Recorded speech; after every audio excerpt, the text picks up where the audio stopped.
I'd like to read to you today from the introduction of Patternmaking Public Places' new zine, Patternmaking in Our Own Hands. Reflections from Eight Patternmakers, December 2020. So I'm going to read the introduction to you now. Do you consider yourself a pattern maker? I asked this question to each of the 8 people featured in this little book. Each led an event during this year's Patternmaking in Public Places summer season. Each is an experienced creator of clothes, a person who needs no commercial pattern in order to devise sky's-the-limit clothes of their own design. Each has spent years practicing the science and art of making patterns.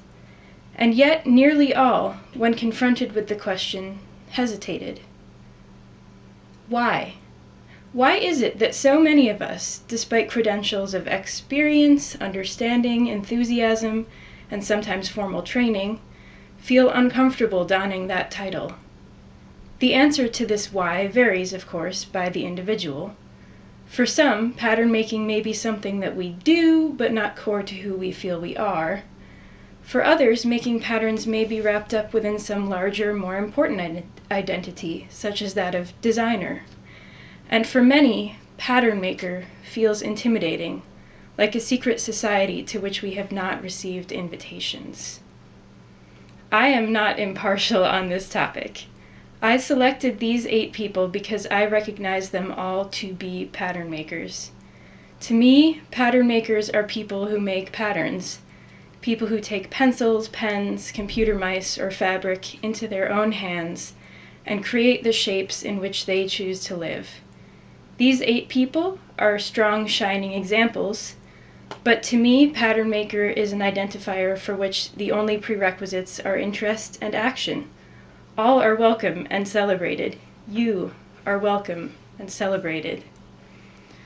The people whose words fill these pages vary in experience, philosophy, process, and much more.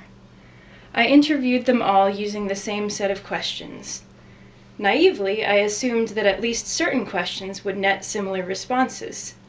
But the pattern makers surprised me over and over, challenging my own ideas of what it is to make patterns.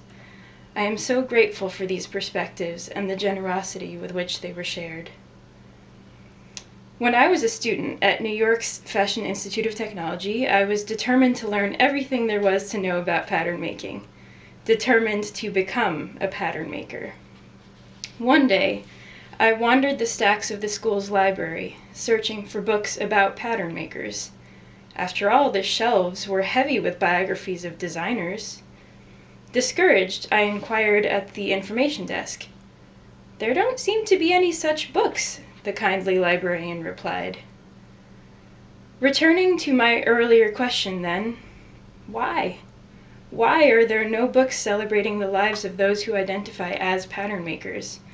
Who are these people, and what do they know, and how did they become who they are?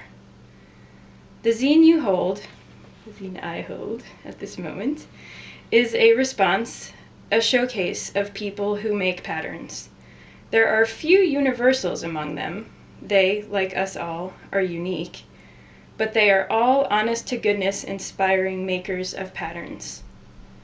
So, welcome. Please take a seat and get comfortable. You belong here. These skills belong in your hands.